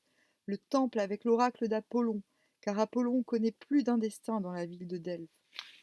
Récit de temps où ont été fondées de grandes familles. Aphrodite sera mère d'aînés. Récit des temps où les dieux venaient parmi les hommes. Au milieu de tous ces récits de jadis, la voix d'un homme d'aujourd'hui. Il a vu les muses. Elles riaient. Elles lui ont dit: Goinfre, vous ne pensez qu'à manger. Bien, bien vu. Ça m'étonne pas d'elle. Et il sait, Hésiode, que la faim menace, qu'au printemps les celliers seront vides, qu'on n'est jamais assez prévoyant, assez prudent, qu'aucun dirait assez pingre. Il n'est pas difficile, quand on estime avoir assumé son avenir, de trouver un peu terre à terre le poète d'Ascra, qui se méfie et tire parti de l'asphodèle. Les travaux et les jours. Verset 41. C'est le même poète d'Ascra qui a vu les muses et qui le dit. Il n'en a tiré aucun profit. Le prix qu'il a gagné dans un concours de poésie, il en fait cadeau aux déesses. Et qu'est-ce que je disais? Il lui dit tranquillement ces paroles, qu'un autre après lui reprendra. Heureux celui que les muses aiment d'amour, de douces paroles coulent de sa bouche. La traduction, comme d'habitude, gauchit le texte. Le mot grec, traduit ici par heureux, fait allusion à un bonheur matériel autant qu'à un sentiment de félicité. On peut, dans d'autres contextes, le rendre par prospère, si l'on n'est pas excédé par l'abus qui a été fait du mot dans les traductions des textes antiques. C'est une richesse que donnent les muses, si l'on veut, et le poète qui a composé les travaux et les jours sait à quel point cette richesse est bienvenue pour ceux que menacent, avant la mort, la faim et le froid. Mais pour un instant, il ne songe plus à ce qu'il se mettra dans la bouche pour remplir son ventre. Il n'évoque que cette douce voix qui en coule comme un souffle divin. Un homme a vu des êtres divins et n'a pas eu peur. La conclusion qu'il tire de cette fascinante expérience ressemble à celle de Rilke. Rummen, das ist ein zum Rummen Bestelter. Bestelter. Ben voilà, le mec, il nous prouve qu'il sait parler allemand. Merci. Non, on peut l'applaudir. Rendre éloge, voilà, appeler pour l'éloge. Ah non, c'est pas une traduction, c'est pas lui qui l'a traduit. Mais n'a-t-elle pas un autre sens dans un monde imparfait, dans un monde dont le maître divin n'est pas tout-puissant, dans un monde où l'ordre est en péril quotidiennement? Ben oui, mais l'ordre il est en péril quotidiennement parce qu'il vient du chaos, et parce que l'ordre est superflu, est superficiel, et que l'ordre est accidentel. L'ordre est accidentel. Tétététététel. Eh mais je vais faire une chanson. Je vais faire un. Je vais faire des. J'ai décidé hier de faire un album de chansons moyenâgeuses que j'aurais inventé. Et je ferai un truc sur ça, tiens. Sur. Sur quoi? C'est quoi que je viens de chanter? Merde. L'ordre est en péril quotidiennement. Célébrer les dieux, célébrer leur beauté, leur lumière, et cette merveilleuse facilité qui caractérise tout ce qu'ils font. N'est-ce pas contribuer, fût-ce légèrement, à faire que le monde soit cosmos, c'est-à-dire composition, poésie et parure? Voilà peut-être que les petits Grecs, ce que les petits Grecs apprenaient en récitant Homère et Hésiode, que les dieux existent, qu'on peut les rencontrer soudain, que tout leur est léger, qu'ils sont lumière. Attends. Je regarde Cosmos à l'envers, ça fait Somsoc. Moi, je dirais que Cosmos, oui, ben Cosmos, c'est la c'est le réel, mais ce n'est pas la réalité. Le réel et la réalité sont deux choses distinctes. Des choses qui n'en sont pas, bien sûr. Et tout cela dépend de l'hexamètre, car si le poète est un artisan, c'est un artisan en hexamètre.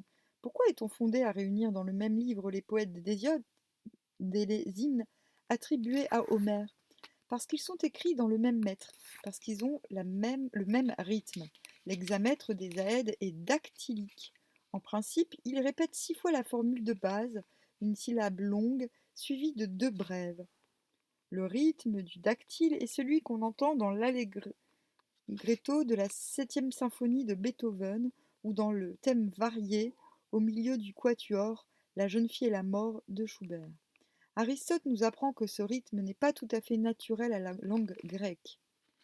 On s'est demandé si la forme dont Homère et Hésiode ont fait un usage exclusif ne venait pas d'une autre langue. Oh, bien vu! Ah, ça se trouve, ça venait du français, figure-toi. Euh,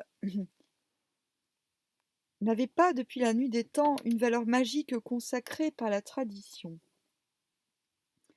Suffit-il d'employer l'hexamètre pour composer une poésie religieuse? On serait tenté de le croire, à lire les hymnes qui sont apparus plus tard chez Callimaque, poète savant, mais aussi dans cette secte orphique dont nous avons par chance conservé le rituel. 87 textes brefs, litanie d'épithètes bizarres pour chanter tous les dieux. Même s'il n'est pas orphique, un hymne très tardif, égaré on ne sait comment dans la collection des hymnes homériques, un hymne à Arès, donne une idée de ce style de décadence. L'hexamètre soutient la langue au-dessus du bavardage, comme la sagesse de Zeus avec la lumière de l'éclair, maintient à distance du chaos un monde qui s'appelle cosmos, parce que cosmos veut dire ordre, et aussi parce que cosmos désigne ces colliers qui brillent sur la tendre peau d'Aphrodite. Oui, il finit bien son truc, c'est bien chiadé, mais il vient encore de dire une grosse bavette. Ouais, parce que, en fait, vu qu'on a plutôt affaire à de la tradition orale qu'à des textes voués à l'édition qu'on connaît ici, euh, voilà, on peut pas comparer. Enfin bon, le mec, il a du mal à recontextualiser les événements, hein, quand même. C'est laborieux et désobligeant, j'ai envie de dire. Ah, que les textes aient une certaine musicalité, c'est justement parce ils étaient avant tout voués à être répétés et retenus aussi bien par l'auteur lui-même que parce qu'il n'y avait pas encore de dictaphone ou d'enregistreur, que par lui-même ou par ses auditeurs.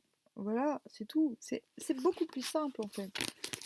Voilà, le mec il s'est lancé des fleurs à lui-même sur environ 30 pages. Non, 20 pages. C'est la fin de la préface.